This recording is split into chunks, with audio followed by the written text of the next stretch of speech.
Tento kurz se jmenuje Heraldická procházka Brnem. Postupně budeme mluvit o erbech státních, šlechtických, církevních a městských, které se v Brně dochovaly. Začneme erby státními. Pane profesore, kdy se na našem území objevily první erby? Prvé erby k nám pronikly z Francie prostřednictvím Německa. Nejdříve je začali užívat jako své dynastické označení Přemyslovci, potom také někteří jejich dvořané.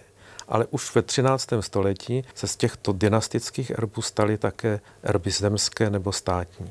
Jsou tyto nejstarší památky k vidění také v Brně? To bohužel ne.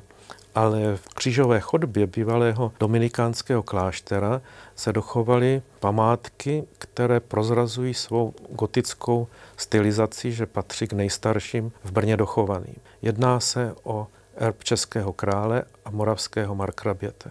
Tento alianční znak je také zajímavý tím, že dává na čestnější místo Moravskou Orlici znak moravského markraběte. Markrabě tedy na svém území se cítil dostatečně sebevědomý, aby upřednostnil svůj erb před erbem českého krále. A Moravská Orlice a znak Čech doprovázejí náš národ od tohoto období. Erbovní památky ze 13. století se nám tedy nedochovaly, ale jedná se o jedny z nejstarších památek v Brně. Ze které doby jsou?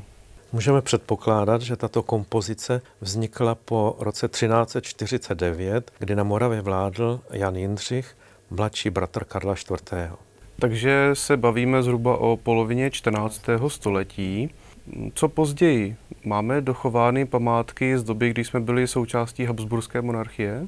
České země byly součástí Habsburské monarchie trvale od roku 1526 a v tomto období se státní symbolika měnila a vyvíjela. Máme více dokladů z Brna z těchto let, ale velmi pěkný příklad najdeme na hradě Špilberk. Na bráně, kterou se vstupuje do vnitřní části hradu, najdeme císařského orla, který na prsou nese českého lva a moravskou orlici, čili symboliku, která zachycuje postavení českého státu v rámci Habsburské monarchie. Obě zvířata tentokrát hledí na sebe, čili zase je zde vyjádřena heraldická kurtoazie, ale českému lvu už je zde dáno čestnější místo. A co ještě později, například ke konci Rakouska-Uherska? Dobu Františka Josefa I. máme připomenutou malým císařským znakem na budově univerzity na Komenského náměstí 2.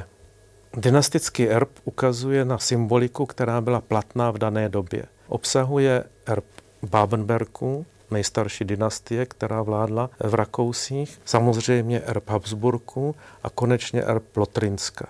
Marie Terezie byla totiž vdána za Františka Štěpána Lotrinského. Josef II. Nástupce už patřil k dynastii lotrinsko-habsburské.